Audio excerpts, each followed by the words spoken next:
Welcome to Healthy Living. I'm Lori Johnson. Thanks for joining us. Today, our topic is food and how food can affect our mental health. My guest is Dr. Uma Naidoo, author of the book, This Is Your Brain on Food, an indispensable guide to the surprising foods that fight depression, PTSD, ADHD, anxiety, OCD, and more. Dr. Naidoo, great to see you. Thank you so much for being here. We appreciate your time. Thanks so much, Lori. It's always lovely to talk with you. So you are a nutritional psychiatrist. You combine your medical degree with nutrition, and then also you are a professional chef as well. So talk about how all three of these things combine to your very unique job. Certainly driven by the fact that I love food, and I did so from an early age. Came from a family that was really steeped in science, but also healthy eating. Lots of physicians in my family, but also Ayurvedic practitioners. And I realized in medical school and even early in residency that we were not asking enough questions about what people were eating. And in psychiatry residency, where I was being asked to learn and prescribe medications that had devastating health effects, whilst they did help symptoms like depression and even psychotic disorders and more were very important and life-saving. They also had side effects, but no one was talking about lifestyle measures like what we eat. And I really felt that was a gap. And I learned early on from a patient that it was so important to interpret information about nutrition to them so that they understood little tweaks they could make in their diet. This then led to me studying nutrition more, and also my journey to culinary school had a lot to do with Julia Childs and the fact that she was someone I watched and admired, and she lived in the Boston area in her later years in Cambridge. So it was honestly a way for me to learn more about food. And I was very fortunate in being able to put together psychiatry training, nutrition studies, as well as the culinary arts in the clinic that I founded at the hospital where I work. And that really was the birth of starting to bring this field forward in the United States. Are very many people in the mental health field talking about diet, or is it really just you? I can't say, Lori, that all doctors, especially psychiatrists, are practicing that way. But integrative medicine doctors, functional medicine doctors, and lifestyle psychiatry practitioners are actually really starting to speak more about this. I wouldn't call it mainstream, but I would say there's much more awareness than when I started. What do those health practitioners that you just mentioned know that other doctors really that might not know as far as the impact of food on their patients who are suffering from various mental health problems? Not as many of them know that impact, but using my book, This Is Your Brain on Food, we also designed a course for clinicians, an academic course at Harvard at Mass General Hospital that helps to train clinicians to learn more. Because outside of that, doctors are really not studying nutrition. So many of those clinicians are quite lost when asked to do these types of evaluations. So training is a big part of it, and understanding that gut-brain connection is a big part of it, and being able to translate the nutrition information even into a simple recipe that you can share with the patient becomes really important in helping them understand that the way that we eat is not just about our weight or our waistline, but it's also about our mental well-being. Well, mental health experts, physicians, but also others, are very science-oriented. They're very results, they're very research-oriented, and they want to know the facts. They want to know what kind of research you have to support this notion that your diet really can help or hinder your mental health. Can you talk a little about the actual science involved? Several decades ago, we would not have known what we know now because there's been a lot of research in the gut microbiome and that gut-brain connection. But let me also point out that Hippocrates, the father of modern medicine, um, mentioned this connection eons ago. So he hinted at it in things that he spoke about, but really the science and the research had to follow. That has occurred really in the last 2 decades. And understanding that gut brain connection and more about the gut microbiome has helped us understand the food mood connection. Now, what do I mean by that? The gut and the brain are two separate parts of the body, but they are connected by the vagus nerve, which allows for an anatomical connection and a two-way text messaging system transmitting messages around neurotransmitters, which are related to our mood and our mental health. But it goes beyond that. These two organ systems start from the exact same cells in the human embryo. And so they are, inextricably connected throughout our lives. And these two organs also are associated with the gut microbiome. You have trillions of microbes that live in the gut microbiome, and they take care of things like sleep and circadian rhythm, which is our internal body clock, immunity. 70% of our immune system is in the gut, hormone production, vitamin production, managing, infections, but also our mental well-being and more. So they are very active in terms of our well-being. So the science of the gut microbiome and a healthy gut actually leads to us having less anxiety and a healthy mood. And then there's research really showing us how the digestion process of food is impacting these microbes, how positive or negative breakdown substances are made in the gut by these little microbes that, if you're eating more of a fast food diet and that's what you eat, well, the breakdown products are going to be more toxic. But if you're eating a healthier diet for most of the time, you are going to be fending off inflammation and having healthy breakdown products of digestion in your gut. So that's just one way that we start to understand and uncover the science behind it. There's several mechanisms and there's more research as well. So you did mention pharmaceutical interventions and things to help treat various mental health issues. And are you suggesting replace a healthy diet or augmenting their prescriptions? That's a great question. I would never suggest, eliminating or to removing one form of treatment because as a psychiatrist, I've seen that those can be very valuable and in fact life-saving to some individuals. So this is meant to really be an additional tool in your toolkit. So if you're taking a medication that your doctor is prescribing, you're engaging in psychotherapy that is helpful. Maybe you have a health coach and you're doing other things to help your mental well-being, like exercise or practicing prayer. A center of spirituality has been helpful to many individuals, or even have a mindfulness practice. All of those things count. Food and nutrition is a lifestyle factor. It's an easy thing because we all eat. We eat several times a day. Why not we sort of improve how we're doing that to bolster and help our mental well-being? There are, Roy, also individuals who are not so severely depressed or anxious that they may not be on a medication, and they may come to my practice to see me to actually engage in lifestyle measures like nutrition first. And there's a place for that too. So not everyone in my practice is taking a medication, but it's really meant to work together with whatever else you're doing. So can you talk about some real life examples of patients who have benefited from changing their diet from an unhealthy one to a healthy one and have seen various results? I mentioned a patient earlier on that kind of taught me the importance of being able to interpret nutrition, and let's call him Bill for the sake of today.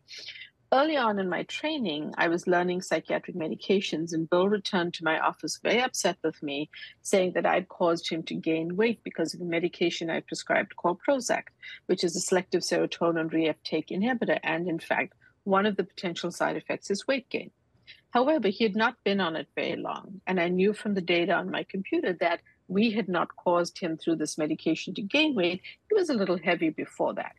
But when he came into my office, Roy, he had a massive cup of Dunkin' Donuts coffee, a favorite in the Northeast, and I was distracted by the cup. And I said to him, as he explained why he was upset, I said to him, well, Bill, stop for a second. I'm hearing what you're saying, but tell me what you put in your coffee today. And he proceeded to tell me, and what it was more than a quarter cup of processed, ultra processed creamer, which had colorants and fillers and stabilizers in it, and 8 teaspoons of sugar. So, to make a point to him, I quickly got on the computer and we calculated the number of calories that he was consuming before he had even had his breakfast. And he understood that just that level of processed cream and sugar was such a were causing him problems, and probably one of the elements contributing to weight gain that he wasn't even thinking about, because he was thinking, what was he eating? And when I explained this to him and he saw that he was consuming empty calories, but that he could do this differently, and he learned something, his eyes lit up. And that really, to me, was a light bulb moment as well, because I felt if he can make that change based on an explanation of nutrition, it would help him. Subsequently stayed on the same dose of medication, worked well with me, and we also helped him to lose weight and improve his metabolic health. So that was a great example of making an impact where someone understood some nutrition information. We're going to take a break and be right back with Dr. Uma Naidoo. The book is called This Is Your Brain on Food. Stay tuned. Welcome back to Healthy Living, and we are continuing our discussion with Dr. Uma Naidoo. The book is called This Is Your Brain on Food. And so can you talk about some of the specific things? I noticed in your book you listed so many of them that help our brain, help our mood, things like omega-3s. And one thing that really caught my eye was magnesium. Can you talk a little bit more about magnesium, the benefits of magnesium, and what foods might contain magnesium? That's a great question. So, it turns out that magnesium is a very important nutrient to have in our bodies. It's a mineral, and it is involved in about 300 enzyme and biochemical reactions in our body. And it turns out that several Americans may be deficient. Now, that doesn't mean we should all be taking a supplement. I always say test, don't guess. So speak to your doctor, see if you need a supplement. But you can also get magnesium from food. There are some foods that we love to eat, like avocados, that are, healthy and that you can get multiple benefits from. I'll go into that in a moment. But magnesium can be something you can also just easily start to eat through your diet. One source are leafy greens. We've heard a lot of good data, especially recently, about adding in those green salads and leafy greens because they're rich in so many nutrients that our bodies need, but they're also rich in magnesium. Nuts and seeds, great source of fiber, but also have magnesium. Different legumes and whole grains are actually good and have magnesium as well. So these are things that you can start to lean into in a real way. They can also be found in things like salmon and pumpkin seeds. So you get from one food, you get so many benefits that magnesium is found in these. And you really did make a point of highlighting omega-3 fatty acids. Can you talk about that a little and how that can help our brain, our mood? Yes. So omega-3 fatty acids have a really good amount of research data behind them in improving mood, but also having properties like being anti-inflammatory and bringing the body really good nutrition, but also good nutrition for the brain. Now, they can be found in things like fatty fish, and I have a mnemonic called SMASH that many of us use for salmon, mackerel, anchovies, sardines, and herring, but you can get omega-3s from a lot of different seafoods. But say that you don't consume seafood or you don't enjoy seafood, you can also get it from some plant-based sources, chia seeds, walnuts, algae, seaweed, and you can also take a supplement if needed using an algal oil supplement to make up for that. So they bring really some wonderful brain benefits based on what they contain and those healthy omega-3 fats. I noticed in your book you sort of, you don't really say a blanket statement like all fruits and vegetables are good for all mental health disorders. You do sort of break things down. Can you talk about what things might be better for people, for example, have OCD, or other people who might have PTSD, ADHD? Right. Are there certain foods that are better for those disorders? Definitely. So let's take ADHD, for example. A lot of people, especially after COVID, struggle with focus and it's difficult to kind of use and harness our attention. It turned out that research showed that if you do have ADHD or problems with concentration and attention, it becomes really important to start your day right with breakfast. Many people may engage for health reasons or other reasons in intermittent fasting or time restricted eating, but breakfast was found to be important. And if an individual has ADHD, they may sometimes take a medication that suppresses appetite. So that becomes important to understand. Always have or prepare healthy breakfast to go along with it. Also, things like polyphenols, specifically berries, cherries, things like onions, kale, coffee, and even green tea can help focus. And don't forget zinc and magnesium, but also vitamins B1 and C. So there are lots of foods now that can contain these that can help you with your attention. But if we were then to switch to conditions like OCD, one important thing that I uncovered was that in studies, certain things like even healthy foods that contain a substance called glutamates can actually worsen these symptoms. And there are some ingredients in foods that are not unhealthy, fish sauce, tomato sauce, miso, which is actually a fermented soybean paste, which is great because of the fermentation process and otherwise healthy. But if a person has OCD, they may want to be careful with even some of these healthy foods, which I then Mhm. list in the book. Mhm. So one might just want to be careful in those Mhm. instances. Very interesting. All right, we're going to take another quick break and be right back with Dr. Uma Naidu. The book is called This Is Your Brain on Food. Stay tuned. We're talking with Dr. Uma Naidu about the book, This Is Your Brain on Food. And Dr. Naidu, talk about some of the other things that can be harmful. You know, we love to eat things like brownies and ice cream sundaes when we're depressed. They're called comfort foods. So it's sort of Right. confusing to think that they don't make us feel Right. better because they really do in the moment. That's correct. In the moment is the catchphrase there, Laurie. And I'm so glad you asked that because those foods actually in the moment help us feel good. And let me explain to you in a second why. The brownies, the chocolates, the ice cream, the candy, the fried foods, if you're choosing extra dark natural chocolate, now there's a whole other type of food that's good for your brain, but a candy bar is quite different. In the moment, there's a way in which you do feel good when you eat those foods, but the long term effects are really not good for your brain. And that's herein lies the reason that I say, the treats that we consider treats may actually mistreat your brain. It's not that I don't want people to ever have a piece of birthday cake on their birthday or enjoy something on occasion, but shouldn't be the foods we depend on. Because even if you think they're lifting up your depression, they're actually not. Your body is actually getting a sugar high and then crashing. There's all sorts of things happening with your metabolism that are not good for you. But ultimately, even the neurons in your brain may be impacted. And that's a reason to just, you know, try to vary bringing in healthy foods as well and understanding that you may think of as a comfort food but it may not be the best for your brain.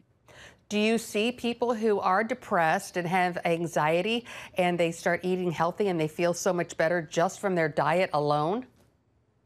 I see it all the time. And I see them start with giving up, say, one unhealthy habit. Say they picked it up during the pandemic and they wanted to comfort themselves and they ate ice cream every night. And if we can find a healthy recipe, say made from fruit that replaces that, I will get calls and emails coming back to me saying, I'm feeling calmer, I am sleeping better, and I'm enjoying my food. I found something that's delicious as well. And once in a while, of course, have that bowl of ice cream that you're looking for. But people notice the difference. And often it's starting with that one habit that they need to adjust Mhm. and also convince themselves, then they want to do more. Yes, all right. And we're going to take one final break and be right back with Dr. Uma Naidu. The book is This Is Your Brain on Food. Welcome back, and we're talking with Dr. Uma Naidu, author of the book, This Is Your Brain on Food. And Dr. Naidu, here's the $64,000 question. How do people do the right thing? there are those of us who know what we should be eating, and yet at 3 o'clock in the afternoon, we make the wrong decision. How do we develop, I guess the word might be self-discipline, self-control? Sometimes I think it is actually an expensive question, but I think it's about each of us as an individual. We're not all the same, and if you or I may be struggling with something that we know is not a healthy habit, I often ask people to start there because they have awareness of it. And when you think about just the psychology of eating and how you want people to start to make a change, like the ice cream idea I spoke about, it's what can you do, even one thing that you can change to start feeling a little bit better. Because once you change one thing, it becomes easier to make healthy habits in other meals of your day or other food groups that you're adding in. And you can still, have the foods that you look forward to and enjoy. But I have seen clinically how by adding in those leafy greens, by adding in those colorful vegetables, by adding in the omega-3 rich foods, all of those really help someone feel better. And cutting back on the ice cream and some of those, as you're adding in healthy foods, can create a great balance to move us forward. But you have to have awareness that something is wrong or that you're not feeling good. And if you're willing to use food as one of the tools in your toolkit, you can start there.